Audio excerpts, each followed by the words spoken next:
Hello, everybody. Luke Gromen, FFTT. Hope you are well. Thank you for joining me today. Appreciate everybody submitting the questions. Very helpful. Really always look forward to these sessions. Before I start off, just really quickly wanted to highlight this week we have a Tree Rings promotion. You get 4 free weeks if you sign up this week, so check out that at our website. Now we're going to jump into the questions. First question from NP. Luke, what are some major macro/geopolitical events that are making you rethink or reanalyze your held positions from 2 years back? I would guess how the EU has reacted geopolitically since COVID would be one. Yes, the EU has very much surprised me with their self-destructive actions regarding energy policy, and how that is leading to a resulting deindustrialization of Europe in favor of the US.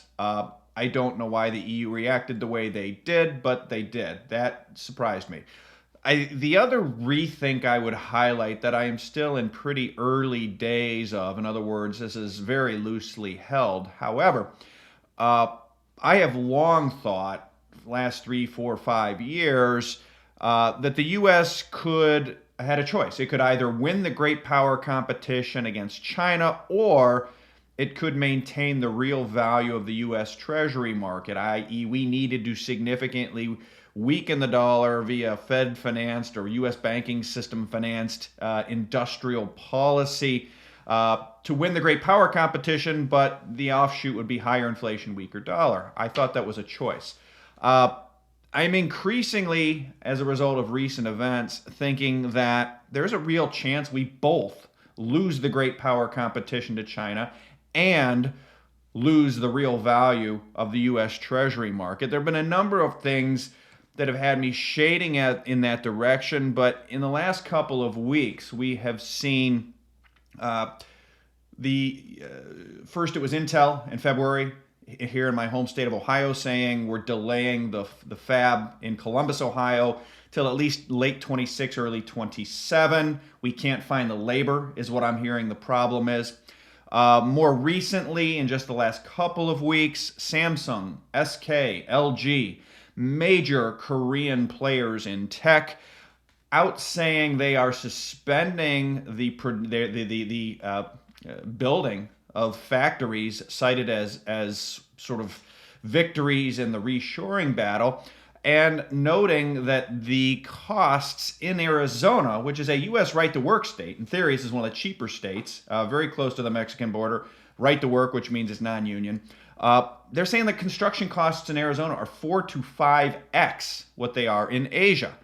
That echoes what Josh Wolf testified to Congress last fall, where he noted that it costs the U.S. 6 times more to build a gigawatt of nuclear power plant capacity than it does for China.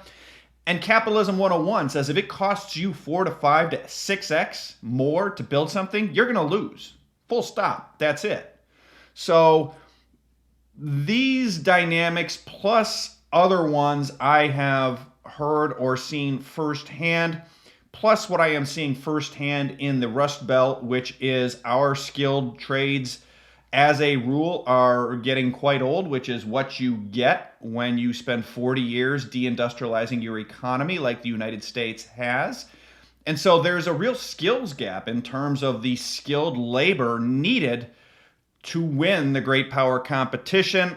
When you factor in also what seems to be lackluster execution on that front from the U.S. government, and that's not a political statement, that's both Trump, Biden, Democrat, Republican, I don't care. The execution's been suboptimal. I'm starting to be concerned that what I had long thought was an or.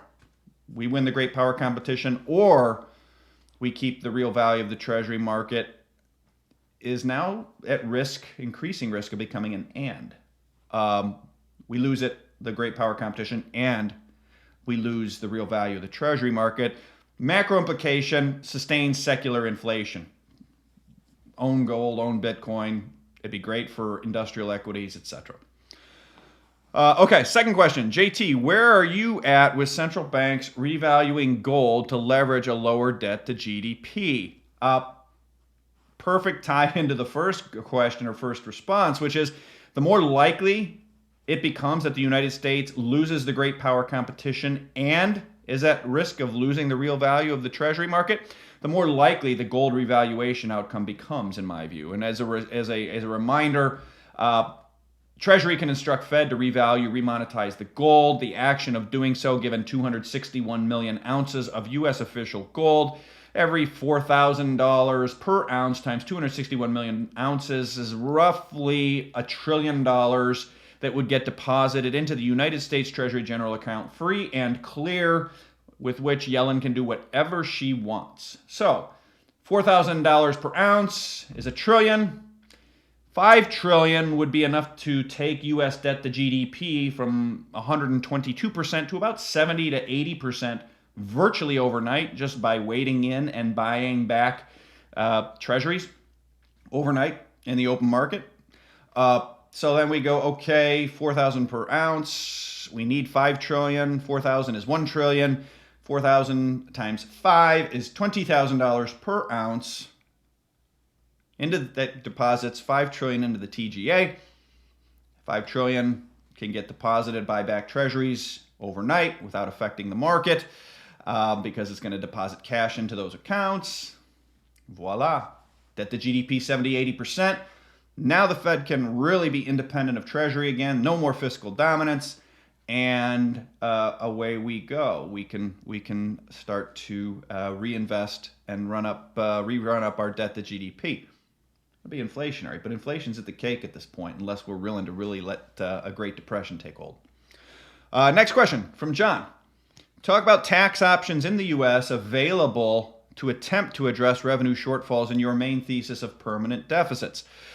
Relative to peer countries, there seems to be some room to move up, as you can see in this article from the Wall Street Journal that John attached. So I would highlight something that Stan Druckenmiller said in conversation to Kirill Sokolov last year around May. It was a publicly available interview. You can find it online. I think it's on YouTube. Here's Stan Druckenmiller. Quote, I learned something when I was preparing the speech for USC because I knew we were in bad shape. Economists have something they call the fiscal gap. That's the amount you would have to raise taxes today to maintain the generosity that you've promised future seniors. And in the United States, that's 7.7% of GDP. What does that mean? That means if you wanted to fix the situation today without touching entitlements, you'd have to raise taxes 40% tomorrow, 40, tomorrow morning, and keep them there forever. Or cut spending tomorrow morning by 35% and keep them there forever. Although, of course, it's worse than that, because that would cause the economy to go down and actually tax revenues to go down, blah, blah, blah. What was astonishing to me is our fiscal gap is 7.7%. France, the poster child for social welfare and all that stuff, their fiscal gap is 2.4%. So it's less than a third of ours. And they're addressing the problem. It's frankly amazing. Again, this is Stan Druckenmiller, most legendary investor of all time, in my opinion. So back to me. One-time wealth tax, where U.S. comes out and says every account over $100 million or combination of accounts over $100 million gets 30% taken out of it. Something like that could work. That, I think, would have severe legal and domestic political implications. But it's a problem when you get record wealth inequality. You're going to have the people that control the political system aren't going to like it, but the vast majority of people will say, hey, that makes perfect sense. Maybe a national sales tax could do it. Everybody pays 2% more on everything they buy, say, food and gasoline. Again, that could work, but it also it risks reducing consumption. Anything that reduces consumption in an economy that is 65 to 70% consumption, with debt to GDP as high as it is and deficits as high as they are, runs the risk of triggering a deleveraging, where you end up with deficits higher as a percent of GDP, not lower. We saw this in 2014-15 with Obamacare. Wall Street Journal in 2014 December came out and said, hey, Obamacare is going to reduce the deficit by pushing healthcare costs the government's paying now onto consumers. It's basically a tax increase. Great. By second quarter of 2016, U.S. deficit to GDP was higher than it was when Obamacare was passed. Why? Well, when you make people pay more for health care they were getting basically for free, they buy fewer cars, they buy fewer meals out, they go on fewer vacations. The consumption of everything else gets crowded out. Economy slows in a high leverage economy. And oh, by the way, debt now is way higher than it was then post-COVID. You end up worse off than you otherwise would have been. So I'm not very optimistic that we can tax hike our way out of it, but we'll see. The national sales tax, maybe, particularly if it was income tested or means tested. And then the final question, hi Luke, could you take us through the mechanics of how positive real rates leads to Treasury market dysfunction? Sure. So positive real rates just means your rates are above inflation. Without significant productivity growth, at 122% debt to GDP, that means your debt grows faster than income balance sheet globally to buy the debt. Crowds out the global dollar markets. And so the dollar starts to go up. As the dollar goes up, foreigners who have $13 trillion in dollar-denominated debt have a harder time servicing their debt, right? Their dollar debt grows as a percent of their income, describes globally what I was just describing a second ago. What do? Well, it turns out because they've been running surpluses against the United States for the last 50 years, they also own $7.6 trillion in Treasury bonds, along with another $11-12 trillion net of equities and other assets. So if they need dollars to service their own debt and have $7.6 trillion of treasuries lying around, guess what they do? They sell treasuries to raise dollars to address their own debt strains caused by the rising dollar.